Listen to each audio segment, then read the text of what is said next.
Ladies and gentlemen, welcome to another episode of Above the Ring. I'm your host, Sam the SLB. Alongside me today, as always, the man behind the Twitter, the other half of this operation, it is Scotty. Hey, buddy, how we doing? Oh, we're doing. It's Saturday morning. Just doing some recordings. It's a wonderful time to be alive. Another good week of wrestling. We had a solid week of wrestling. Guys, just so you know, we've had some last-minute discussions. This was not brought up on our 100th episode. If you haven't listened to that, please do so. We had a big announcement switching over to Ship It Studios starting August 21st, the morning of SummerSlam, the weekend of SummerSlam and TakeOver. Going forward, we believe we will be recording early Saturday, dropping it on Monday, so you guys can get your wrestling dosage beginning of the week, followed by your usual Raw review and SmackDown study by Scott on Tuesdays and Saturdays, respectively. We don't have too much news to talk about today. I mean, everything is kind of tied into what has been going on in our three shows. There's a lot of exciting shit that has happened. So, Scott, why don't you just kick us off right away with what has gone on with NXT?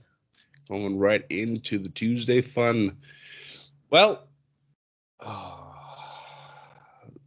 NXT moved over to Sci-Fi for this past week and for next week due to the Olympics. I know that did cause a bit of a drop in their ratings, which is, kind of obvious. I think Sci-Fi is in less homes than USA is, but even still, it's the Olympics. People are going to watch the Olympics. I do it myself. So, but when it comes to the wrestling shows, Olympics can wait because I need to see some more wrestling. So, kick things off. Tag team match. Timothy Thatcher, Tommaso Ciampa taking on Pete Dunne, Oney Lorcan. And surprisingly enough, Pete Dunne, Oney Lorcan pick up the pinfall victory. However, wasn't just because they were better.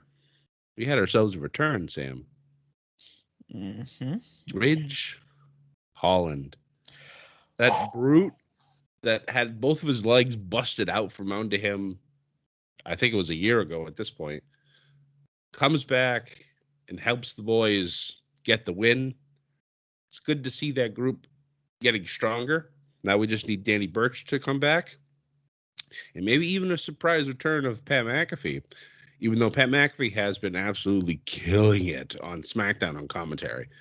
I still like this group, and I hope that we do see Pat at least one more time in NXT. After that, probably had what was, at least for me, my favorite part of this show. Samoa Joe comes out to the ring, finds a little kid table, a steel chair, and he has a contract in his hand, or at least the folder that would hold said contracts. Comes out, calls out Mr. Regal. They chit-chat for a little bit. And Joe basically tells him that, Karrion can't be stopped. You have no control over him, and he needs to be put down. So Joe's like, this can be fixed in 3 simple ways. The first thing, Joe opens up that little folder, pulls out one piece of paper, and Joe says, effective immediately, he resigns and quits as NXT management enforcer. He then pulls out a second piece of paper stating that with this contract, Samoa Joe will be reinstated as a full-time NXT wrestler, which got a major pop from the crowd, myself included. Regal looks at him, takes the pen, signs it immediately. And then the third, and here's the beautiful one. A match for the main event of NXT TakeOver 36. Karrion Kross will defend his NXT title against Samoa Joe. Now, Regal seemed a little hesitant at first, but after what happened to him last week at the hands of Karrion Kross, he was like, fuck it. And he signs the contract. It was wonderful. I love listening to William Regal talk, and he's a great authority figure. But the fact they didn't say a single word, and he just takes the pen and signs it, I was just like, it's on. That spoke more Mm-hmm. volumes than anything he could have said during that whole segment. So I thought that was a beautiful, beautiful segment. And the fact that Samoa Joe has been medically cleared to come back to wrestle and now is immediately in the title match, you know he's taking that title because Cross is going to go full-time over to Raw. I don't care if it's a predictable outcome. I cannot wait to see these two rip each other to shreds. And it's going to be amazing to see. Agreed. After that, we had yet another round in the NXT Breakout Tournament. Carmelo Hayes taking on Josh Briggs. Now, I feel like I've seen this match before, only because I have when they were both in the Indies. And it was a great match. Carmelo Hayes, who seems to have a little rocket strapped to his back a little bit. Yes, he's come up short in his matches that he's had with Kushida and Adam Cole, but you can tell that star power is there, and I'm very happy to see it. I've always been a big fan of him. Back when he was Christian Casanova in the Indies, I remember seeing him for a small local promotion in Massachusetts called Lucky Pro Wrestling, and his gimmick was like a Michael Jackson cover. Come out, he had the glove, he had the jacket, he had the whole shabam, and he was doing the moonwalk and everything. And I was just like, all right, this is cool. Then when he got in the ring, I was like, oh shit, this kid can go. All Mm-hmm. right. And I just kept watching. I'd go to other shows like Chaotic Wrestling and other stuff like that, and watch him just take off. And then he got signed, and I was like, oh, this is fantastic. For a moment there, because I think the last Ring of Honor show I saw, he wrestled for, I think it was Mass Hysteria, and he wrestled, and that was a big deal because hometown kid, first time on a major promotion, I think. Yep. So I thought he would have stayed with Ring of Honor, maybe going over to Japan, but I will agree with you. There is something about him that it's kind of like what I said with Zoe Stark, where it was kind of like she has like something about her, something about him, something about him. Yeah. I will right now say he has a chance to probably win the tournament. Oh yeah. Yeah. I think his second round opponent Duke Hudson. is thank you. Yes, who also has a good shot. So I'm looking forward to that match next week. Actually no, I think not next week. I think it's in 2 weeks because the last first round match is coming up. Duke, Next week. it's funny because I like his character, but there was something that was said on commentary that sounded a little weird and it got a little silent for like 10 seconds. I don't know if you noticed that. He said something about Beth Phoenix. I must have missed it. The way it came out, I heard it and I was like, it sounded like it was about her looks or something like that. It was just like it almost sounded creepy. Maybe I'm like looking at it the wrong way, but the way it was worded, if I ever come across it, I'll point it out. But okay. Well, all I gotta say to that is if he's making comments on Beth Phoenix's looks, you better watch out for Edge. yeah, you think you know him? Edge will spare him right through everything. So, going forward, this easily for me was my second favorite thing, and also very, very, very long overdue. I've been talking about this happening forever, and it finally happened. Raquel Gonzalez and Dakota Kai come out to the ring. We're talking about who Raquel Gonzalez's next challenger is going to be.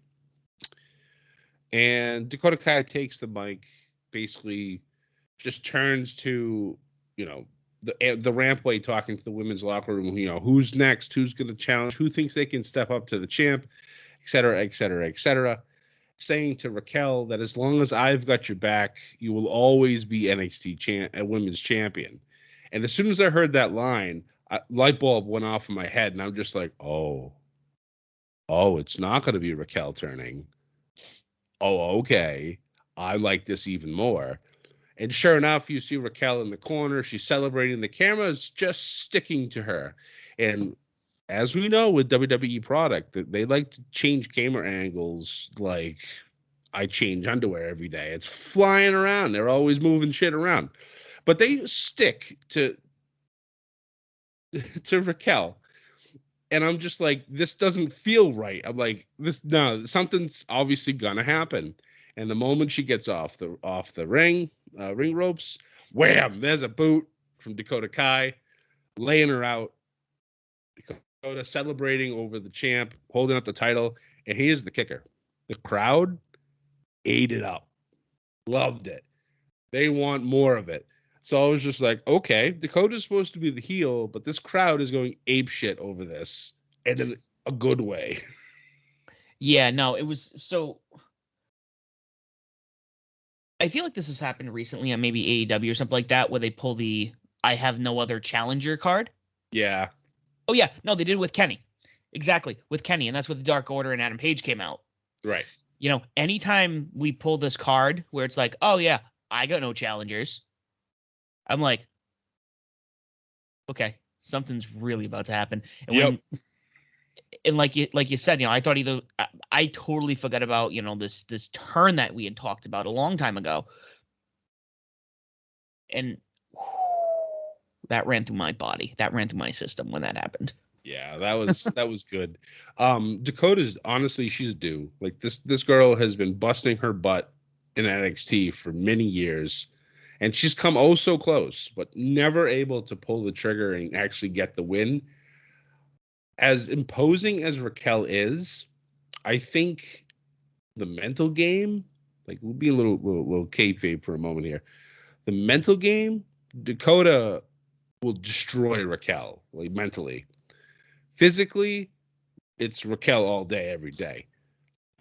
But who's going to win out? That's the thing. Like, this is going to be a very emotional match come TakeOver. And I would not be surprised if Dakota Kai leaves TakeOver as NXT Women's Champion. Although, you could also make the argument that this could be yet another way to cement Raquel as being one of the most dominant women's champions in NXT history. It's tough. This is really tough for me right now. The only person I think, if it's not Dakota, because I can see I can see the argument you're talking about here.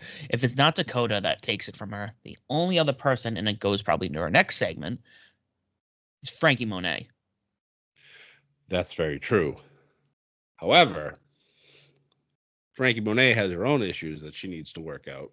Yes, she does. Because her and Jessica Maya took on Caden Carter and Casey Catanzaro. And, well, we had a little malfunction at the junction when it came to Robert Stone.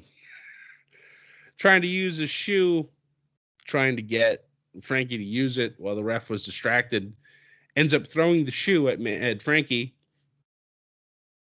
I would assume by accident. Obviously, Frankie didn't like getting beaten with a shoe. Turns around, starts yelling, and then what happens? Whoops, we get a pin. But I will say I'm very happy that Carter and Catanzaro get the W here. They're such an underutilized and underrated tag team. I understand they're both small of stature, but I don't care. They're both fantastic. I love these two. These two should have been champions already. I agree. Or at least like win the Dusty Rhodes Classic on the women's end. Mm-hmm. I think that would have been great. But obviously the whole story here is the continuation of the destruction of the Robert Stone brand, which does hurt me a little bit because I've always been a big fan of Robert Stone, even before he was with WWE. I've seen them actually compete up here in the Northeast, way up here in the Northeast Kingdom of Vermont, where there's more moose than people. It's good that they're getting TV time, but obviously Frankie Monet is going to take over that group, and Robert Stone's going to end up in the trash again. You hate to see it, but at the same time, you love to see that all this is happening, and Jessica May is just along for the ride. Yeah, she is. Now we get some more interesting. Trying to find the best word for this, but the situation with the NXT Tag Team division is certainly starting to heat up, because recently we have Hit Row and Legado de Fantasma starting to have a little bit of beef with one another. And I'm looking forward to those two teams going at it. And funny thing is, there's this little group, Sam, called Imperium that still needs to, work their way through the roster. Well, we had a match, Imperium versus Hit Row. Very good match. But what do you know? Legado gets involved, causing Hit Row to actually lose. I believe it was their first time they lost. But if you're going to lose, you lose dirty, because Hit Row has been hitting on every cylinder possible since they've showed up. But this gives Imperium a good win. They can kind of just move off and continue to go after the tag titles. And this just pours more fuel on the fire between Legado and Hit Row. So I have a feeling there's going to be some 6-man action down the road, and it's going to be fantastic. And and Santos is coming for that North American title. Drag it out long enough. There might be only one way to solve this problem. In the fall, Scott. We need to find Regal, because he's the only one who can say it properly. Exactly. But we'll wait. We got plenty of time. That's true. We don't need to say it. You fans out there, what we're talking about. And then our main event of the evening, Bronson Reed, our colossal thick boy, taking on Adam Cole. Baby. This is what I like to see. Bronson Reed in the main event, taking on a superstar the caliber of Adam Cole, pushing Cole to his limit. But the Baby gets the big victory, but does not end the night. I almost fell for it, putting up that little NXT symbol in the bottom of the corner, and I'm like, oh, sweet, the show is almost over. And what happens? Kyle O'Reilly coming from the back, wielding a steel chair, smashing Adam Cole in the back, beating him up around ringside, and ended up giving him a big suplex onto half of the stairs, kind of like the way Adam did to him. And the last image you see of the show is Kyle standing on the steps as Adam's like crumpled up on the bottom. And I'm like, all right, well, here comes match number 3, rubber match, which is going to be guaranteed at TakeOver. However, I need to know what type of stipulation we are going to have here, because we had an unsanctioned match, we had a traditional match, but what are we going to have next? A loser leaves NXT match, 3 stages of hell, Hell in a Cell, loser fights Nick Gage match. Oh Jesus! Just watch out for the pizza cutters. Don't piss off Domino's. Yeah, I'm super curious what the stipulation is for 3. Oddly enough, this is definitely going to be, if it happen, most likely will happen at TakeOver. This will be probably the first time this is not the main event. That is true. Because there are a lot of matches, I'm sure, once everything's all said and done, that have that chance. But Cross and Joe is going to end the show. Cross and Joe is ending the show. There's no, Absolutely. That's and as much I want to see, you'd like to see O'Reilly and Cole end it again, or fuck, even the UK NXT Championship match. Yes. Prepare for your chests of cavemen, boys and girls. God, gonna need to have EMS on speed dial for that match. I will. I know I will. God. But yeah, it was man, NXT was great. Great. Even though they did move over to sci-fi, even though their numbers weren't, awesome, doesn't matter. It's a great show. Guys, Yep, still high quality TV. However, on Wednesday night, Scott, we saw insanity happen. Yeah, we did. Fight for the Fallen, numero 3. I keep saying this, Scott, but I can't believe we're talking about the third event for some of these pay-per-views and super cards for AEW. But first and foremost, we kicked it off with the 10-man tag team elimination match. And there's some interesting things that happen here. This was just all out incredible. And I did watch the entrances. Yes. Adam Page coming out with the Dark Order, and then the Elite doing, the Toon Squad, entrance from Space Jam. How do you miss that dunk though? How do you miss it? I don't know. I guess he was not good at basketball either. He can't build exploding rings. He can't dunk. Terrible. How was he champion still? God damn it, how? It's because of the invisible hand, my friend. That's very true. But this was an awesome opener, and it ended in a way that nobody expected. Made me very sad, Sam. Hangman Page ended up the Dark Order ended up losing. And here we are where we were expecting this to go to All Out. But now we don't get that. I have heard though, due to recent events, they've changed up the card. Now, who is Kenny gonna fight? I don't know. And I know a lot of people, some people are pissed off and this and that. I go, with what seems like is about to transpire in the next month, I'm not upset. I'm curious. Yeah, I'm. It depends on who this challenger is, because if it's who we might think who it may be, then them taking a loss right off the rip, I don't know how I feel about that.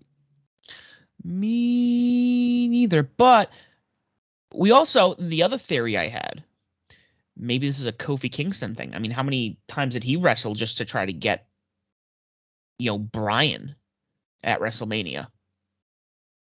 That's true. I mean, obviously they're pushing off the Adam Page, Kenny Omega storyline for a later date. I honestly felt like the only time they really should pull this trigger would be either now or Double or Nothing.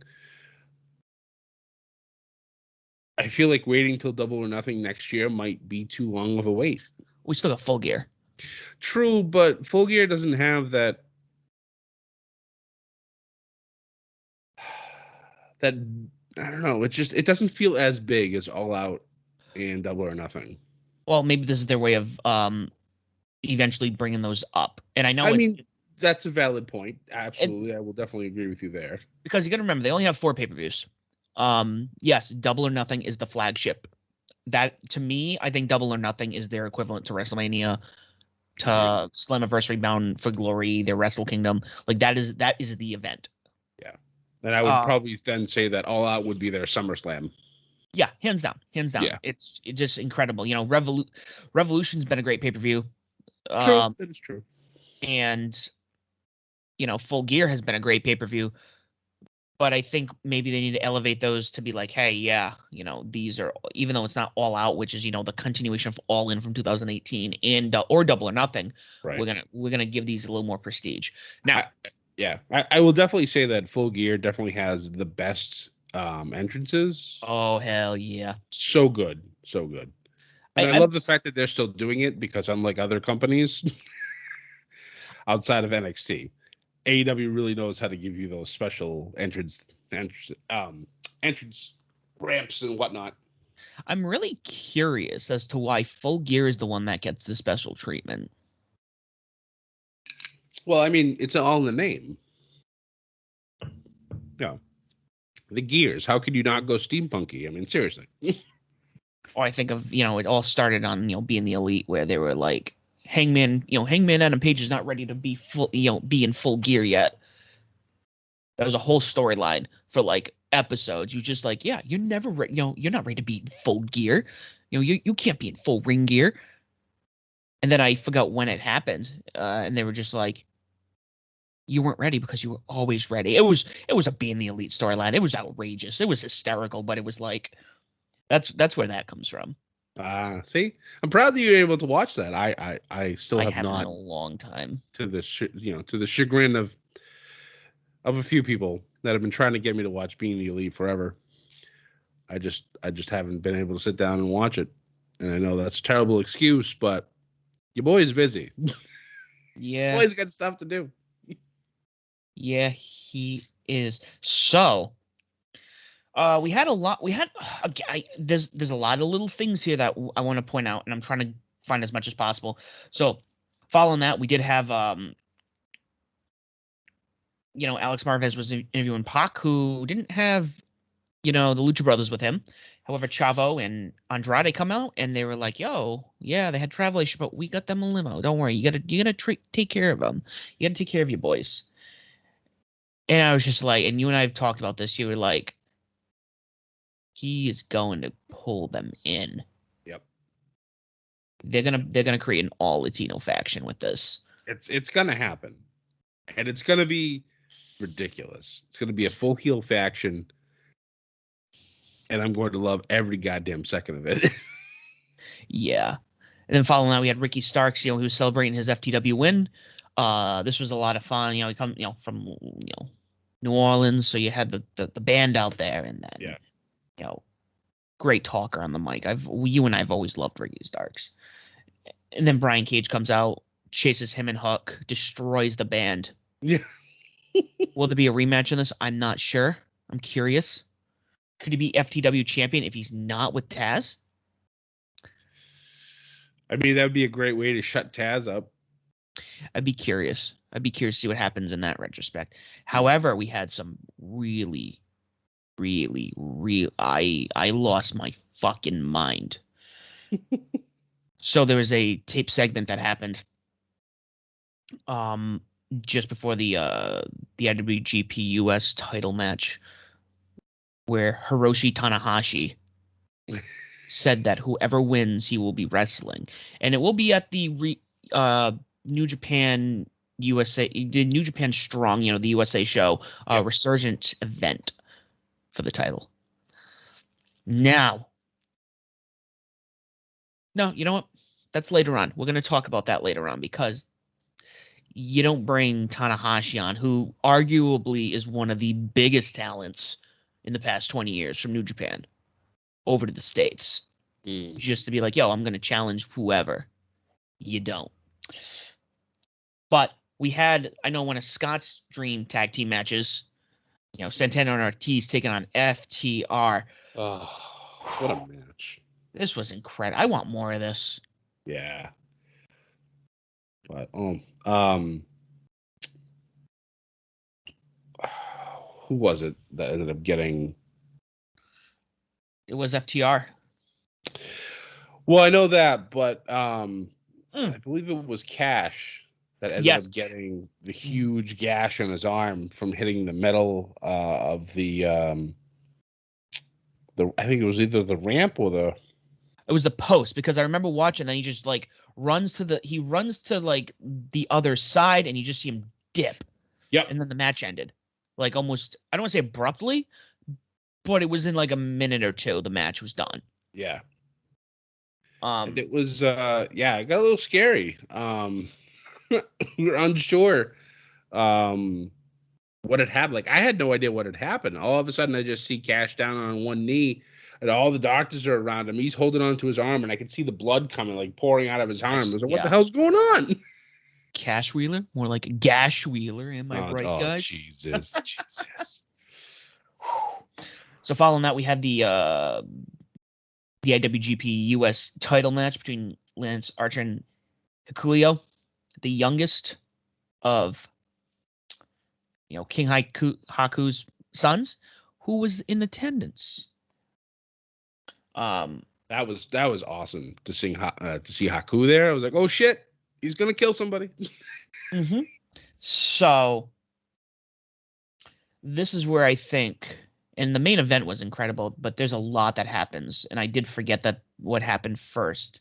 But this was a great match. This is what I love about New Japan. Like, it feel like their matches, they know how to. I don't know why their pacing is always great. They're always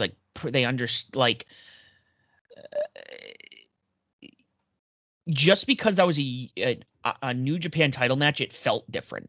Like, it didn't feel like, obviously not as, acrobatic, not as, whatever. It was kind of like, yeah, this is we are the workhorse. Like, honestly. And Archer retained, so he will be fighting Tanahashi.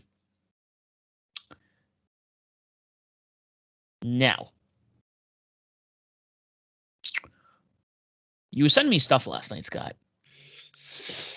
And I bring this up because I know Moxley still has his contract in Japan. Yep. And he had a nice little promo during this show, too, by the way. Yeah, calling out, and it was later on the show, but he was calling out Tanahashi, saying he's willing to wipe the floor with him anywhere, whether it be Japan or in the States. I was also reading an article that supposedly there's going to be a big New Japan star wrestling it all out. Okay. So if we get Tanahashi taking on Moxley, realize something. So, Moxley, when AEW started, he did have, he can work in Japan, and his matches in Japan were incredible, but he only worked so many because he ended up getting MRSA. So there's still a lot of talent out there that he hasn't worked with yet. Exactly. Tanahashi and Moxley will be incredible if this happens at All Out. But also, with this match, and I want to bring it up because there was a little bit of back and forth between, the Bell Collector and, I don't know, another founding tag team of the Bullet Club. And it says that your day is coming. I was freaking out, Sam. That's why I had to send it to you, because I'm like, who else is going to freak out with me about this? Sam will. We get the Gorillas of Destiny over here. No, it was Karl Anderson. Wasn't it Karl Anderson? Karl Anderson kind of started it. And then we're going to read through these quickly, because I am the first one you sent me. What the hell? Fucking phone. It was from Karl. I think one of the Gorillas of Destiny said something, and then Karl had a rebuttal, and then the rebuttal to the rebuttal, and then the rebuttal to the rebuttal to the rebuttal. And I was watching this, and I was like a little kid, like bouncing up and down. I was like, yes, keep talking smack. Get them over here.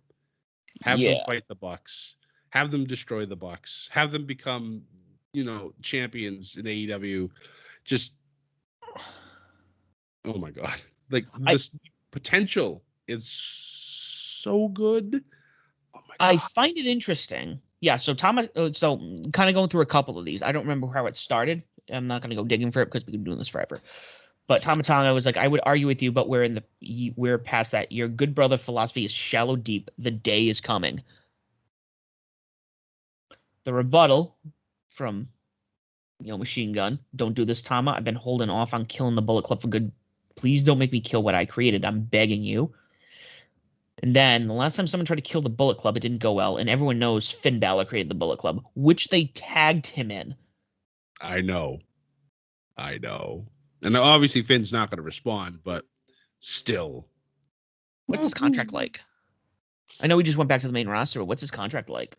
It's WWE. There's no way in hell they're going to allow him to do anything with that. No. I understand that, but like in terms of like length, how much more does he have in his contract? Oh, I don't know, but I'm sure he's not going anywhere anytime soon. Hopefully, But if he were to, imagine the Prince returning. Prince Devitt, holy shit.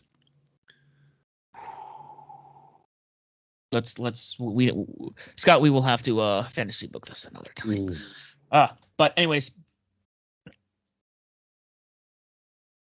I'm really liking this door opening up with New Japan right now. Right? I don't think people realize how good New Japan is, and I will rave about them. If you guys have not watched anything from out of Japan, watch the brand. Watch anything from Wrestle Kingdom, anything from Dominion. You will thank me, and you will thank yourself. So prior to actually that match, I forgot to bring up, we had the big announcement, the big event announcement. Rampage. And this kind of answers a question I think we had. I always thought Rampage was going to be a pre-tape show. And it looks like it's not.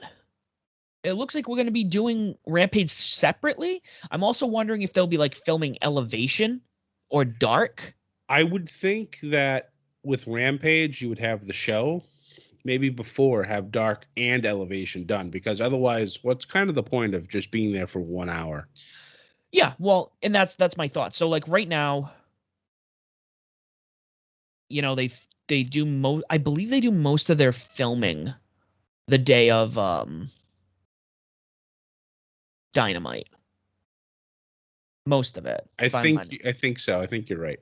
But Dynamite's a 2-hour show. Rampage is a 1-hour show. Yeah. So there's no way they're doing a 1-hour show and then dipping or doing a dark match here and there. Yeah. What they're probably gonna do is they're probably gonna start with like Elevation before Rampage, and then maybe do Dark after, or who knows? Because Dark and Elevation are not quick shows. They're like 2-hour plus by themselves. But they were able to do I think they became longer because they were in one spot for so long. That is true. That's a valid point.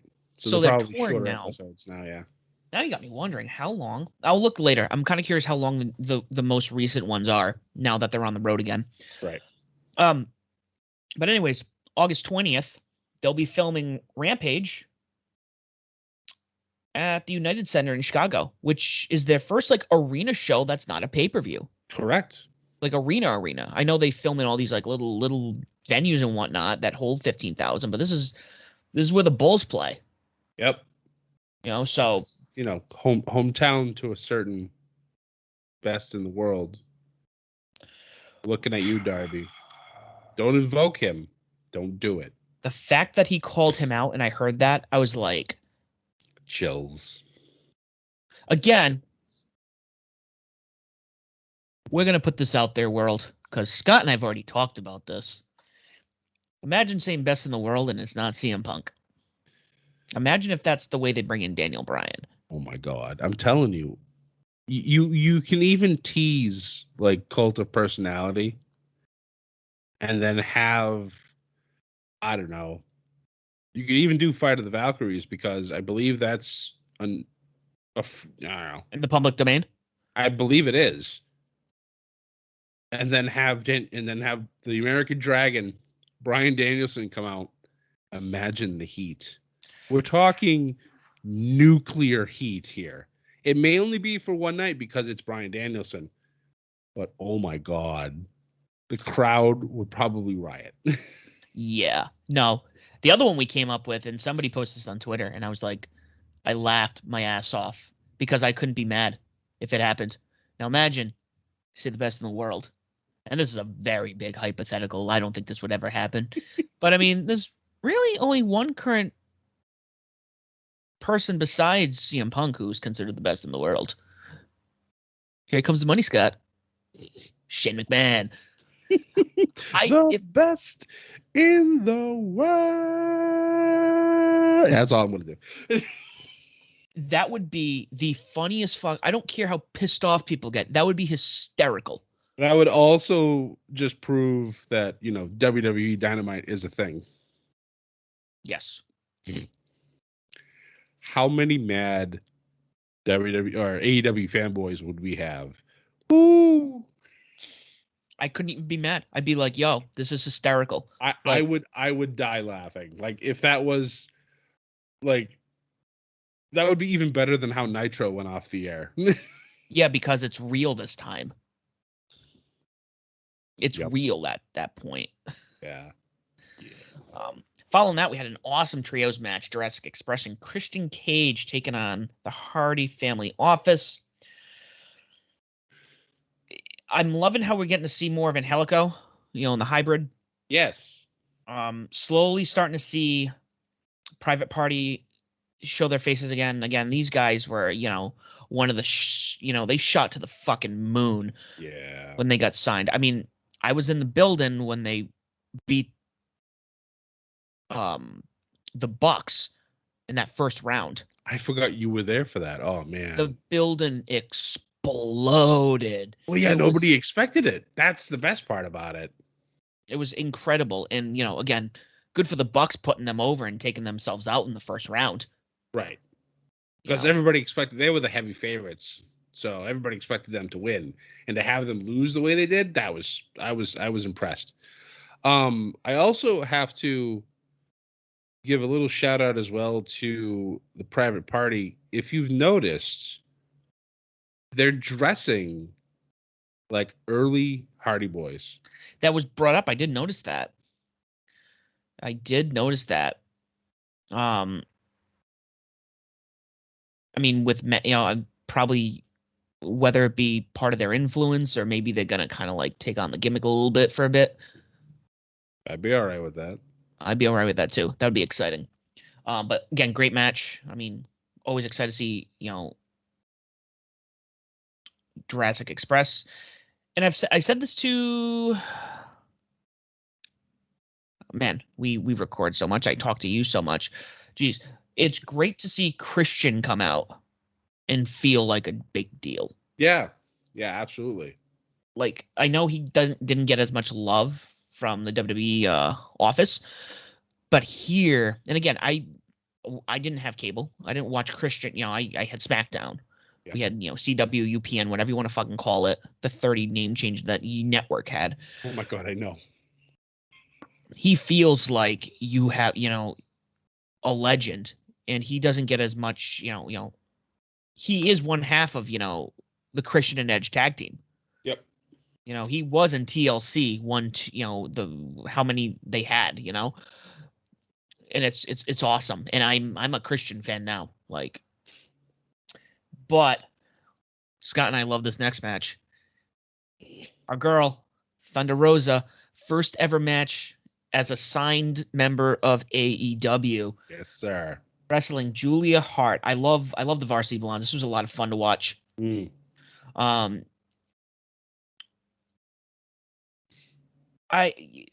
mean, I don't really have anything bad to say about this.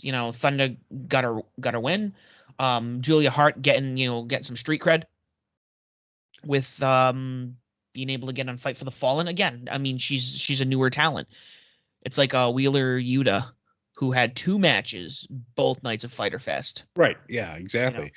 And the fact that Julia Hart is so young and already doing well for herself, especially being with an up and coming tag team as the Varsity Blondes, it's good to see. She's got a bright future, and I like what she does in the ring.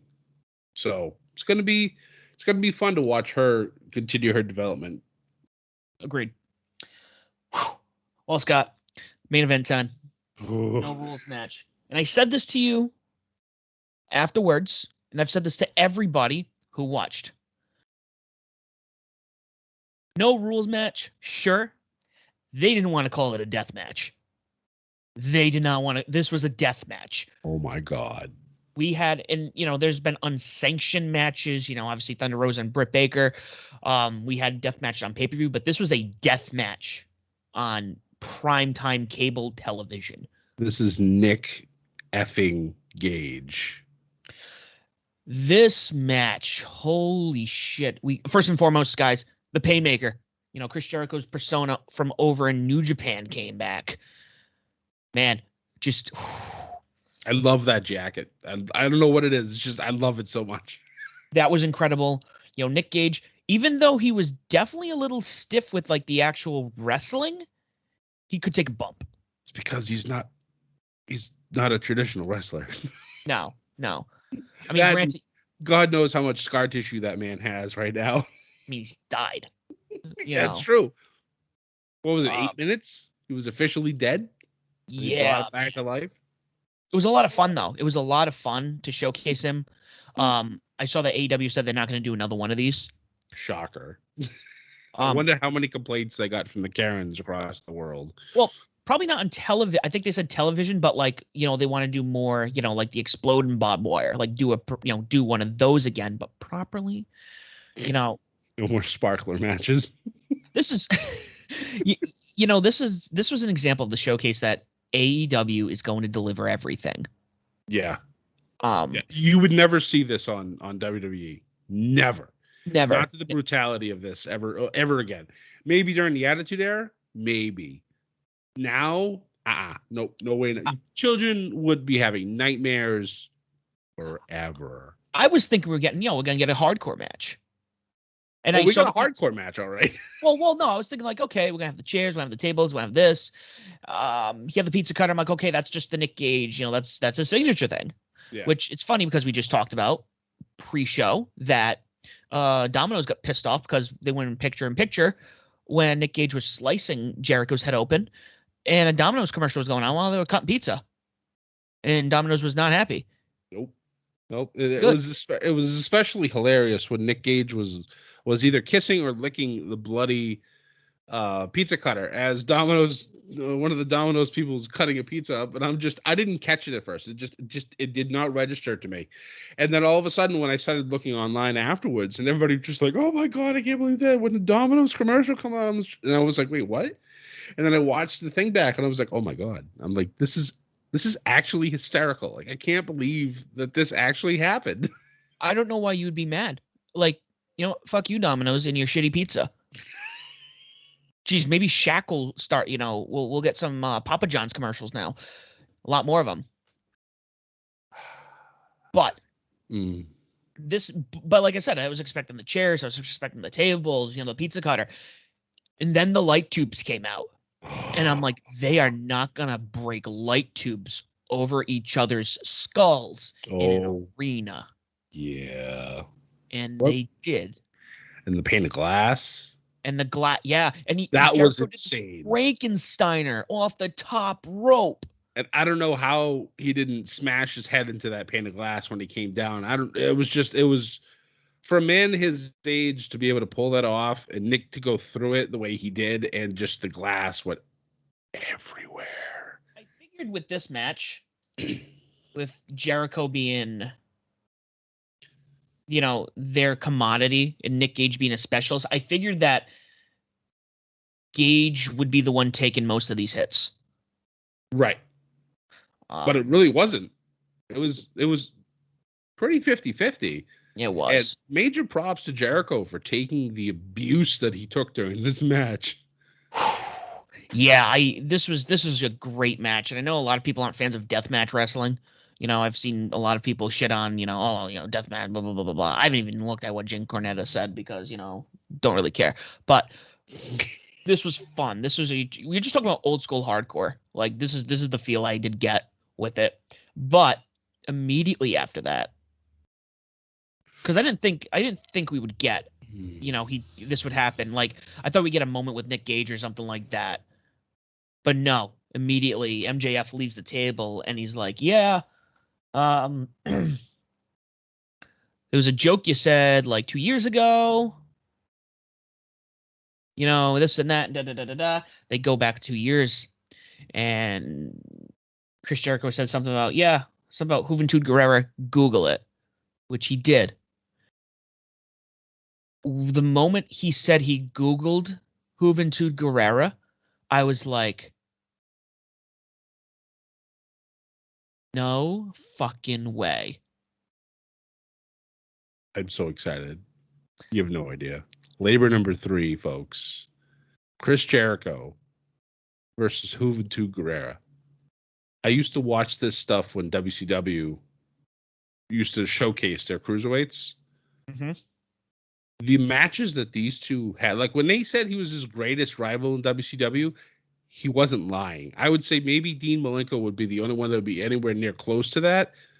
Holy Christ. When he said Juventud Guerrera, I freaked out. Yes, I understand. It's been 15 years since Juvi's been on DNT, but this has such potential to be such a great nostalgia match. I wonder if this what the stipulation is going to be, because I don't think he mentioned one. Oh no, he did. Jericho has to hit a move off the top rope to win. Yeah, and But he Juventud, didn't specify what it was, though. he has been wrestling over in Mexico, in AAA and whatnot. So, he's definitely he's not old. I haven't watched him, but like I'm looking forward to this. I literally it was that Robin Williams Jumanji gif. What year is it? Right? Oh my God. Seriously though, if you, I'm talking to you and to people out there. If you haven't watched Chris Jericho in Juventud Guerrera matches, do yourself a favor. Go find a couple. Sit down with some popcorn and some drinks and get ready for a show. Because you want to see some magic happening in the ring? Yeah. I can only imagine. I understand, yes, they're much older now, but it's still going to be great. I can't wait for it. Well, this fight for they pulled in over $1 million again. They did. I think it was the 4th week in a row now. Yeah, their 4th strongest, largest pull. They also had the largest female demographic. I don't know if you sent that to me. No, that wasn't me. No, I didn't know that. That's awesome. Let me pull up what I saw.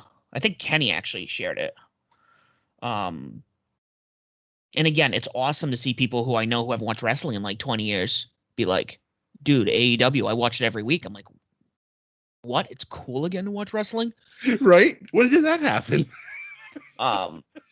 Yeah, Kenny mentioned women's TV viewers, the 18 to 34 demographic.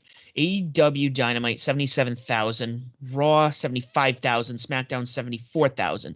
AEW was up 30.5% in that demo, biggest increase for any demo for Fight for the Fallen.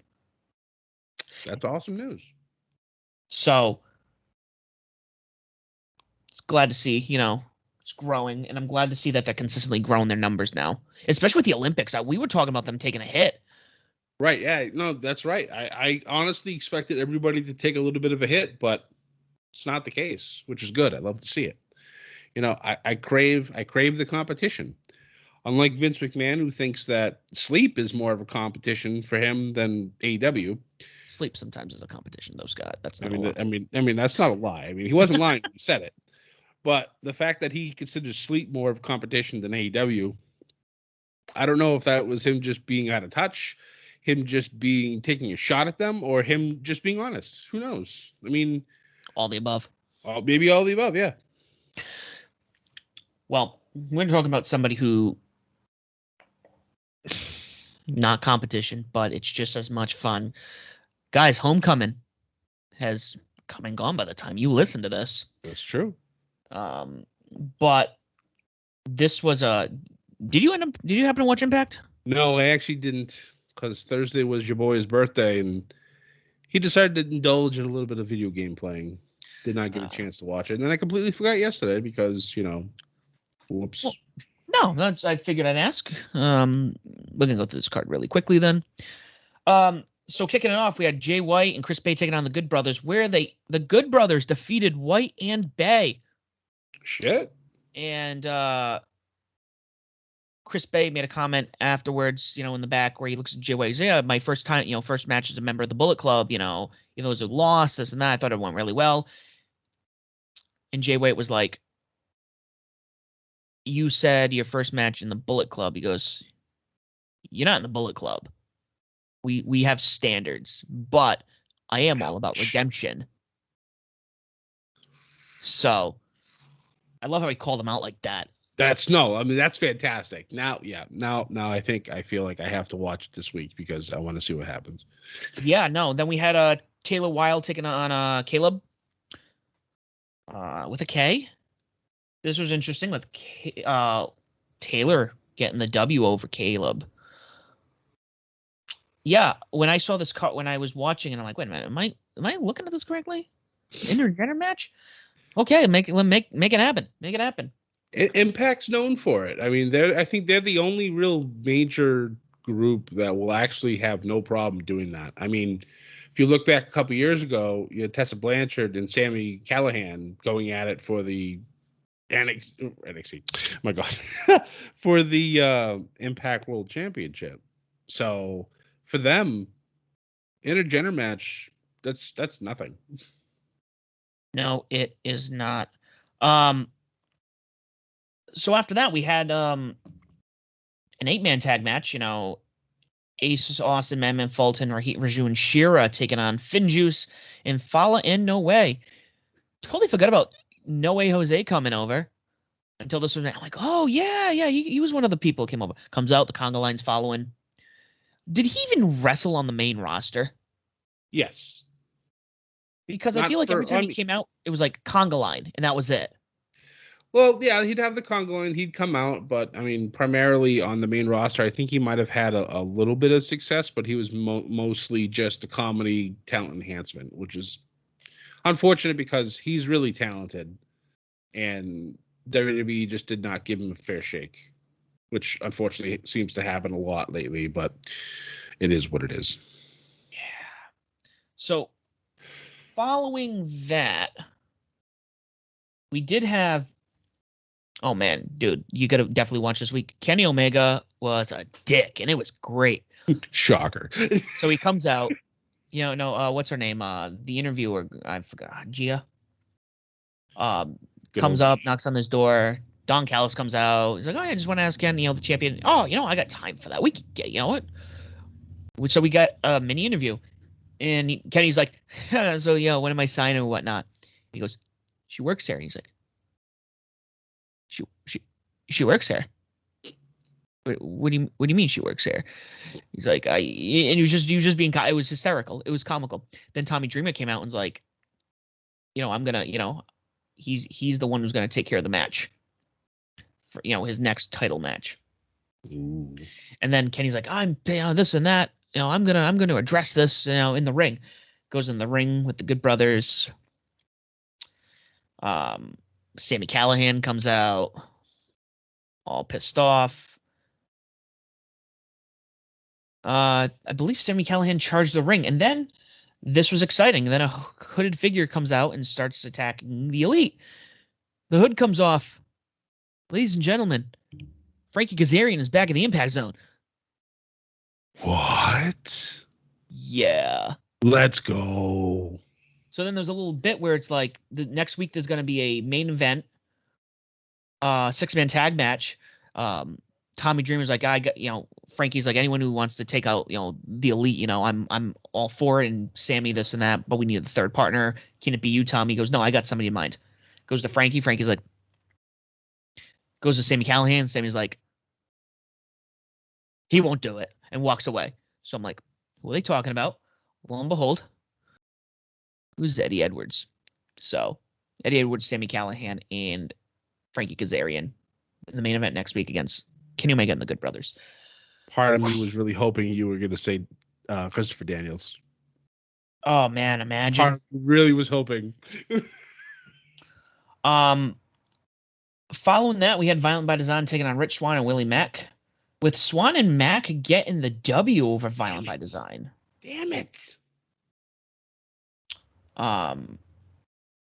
Because the L's don't belong to us, it belongs to them. Yeah. It was a decent match, I love when they come out. But we had a rematch from Slammiversary for the main event. Chris Sabin taking on our boy Moose. So again, this was solid with Moose getting the W over Sabin. I love watching these two battle. They seem to wrestle quite a bit. This is almost starting to become like a Sami Callihan, Eddie Edwards kind of feud. Right. But definitely worth watching. Also, I totally forgot about this, and I was looking for it as I was reading down the card. There was a little short, like 30-second vignette of somebody returning. It was red. It was dark. She had face paint on. Yes. And Su Yung wasn't alone. There was a blonde-haired girl behind her with face paint on as well. Yep. I'm definitely watching this right after we're done this. Yeah, this is exciting. Su Yung has transformed Kimberly to her side now. Oh my God. It's exciting. I'm looking forward to it. I mean, before you know it, Scott, Bound for Glory will be here. I know. I miss Bound for Glory tournament. It's not a tournament in the sense of an actual tournament. It's, I don't know. Did you ever read up on that? No.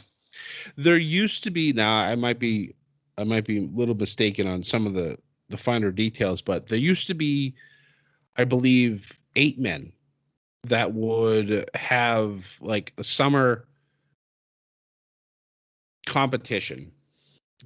You would get points for winning, points for a draw. You'd lose points for losses and for DQs, and they would tally as they would go. Now, these wrestlers would fight one another throughout the summer to see who would get the most points leading into Bound for Glory. I believe at the last pay-per-view before Bound for Glory, back when Impact and TNA had a whole bunch, there would be this big match at the end, and whoever won would get a massive amount of points and would go on to then face the champion at Bound for Glory. I wish they would bring something like that back. That was always a lot of fun to watch and to see, like, somebody come from the back who was doing real poorly in the beginning and go on this massive run and climb the leaderboard. A lot of fun to see. And I really wish that at some point they'd bring that back. I always thought that was a very interesting concept, and I really, really, really appreciated watching it unfold. It almost sounds very similar to the G1 tournament. With the That's true, yeah, because they do a point system too for that, I believe. I don't think they lose points though if they lose. That was the thing I really enjoyed, is that if you cheated and you were caught, you'd lose points for it. I liked that because it made you honest the whole time, or really clever to cheat. Yeah. Well, I know G1's coming up. I think it's a little later this year. I think it's September. Definitely gonna be following that because you get some bangers on that, and whoever wins, like Money in the Bank, you get a title shot, but not anywhere, Scott. You get a title shot at the Tokyo Dome. Let's go. After New Mania, we should definitely talk about the Tokyo Dome. I agree. We should make the Tokyo Dome happen. I would have absolutely no problem going to Tokyo, going to Japan. I've always actually really wanted to go to Japan, so I would be all about that. That's like my first option, like where I want to go. Yeah. But solid week. It's August. SummerSlam is upon us. TakeOver is upon us. We got a few weeks before then. We switch over to Ship It Studios again. August 21st. Thank you for listening. And as always, don't forget to follow us on Twitter at Media_Bedlam. You can find us on Facebook, Instagram, and YouTube at Bedlam Media. You can find myself as the SOB Official and Scott as Scotty J Stream. We are on all streaming platforms. If there's a platform you cannot find us on, please let us know. We will add ourselves on there. On your streaming platform, please make sure you like, share, subscribe, leave a comment, leave a review. Tell people why Bedlam Media and Above the Ring is the podcast of your choosing and why they should listen to us as well. Thank you guys for listening so much. This has been Above the Ring, episode 101. Do not forget to join the Bedlam and ship it.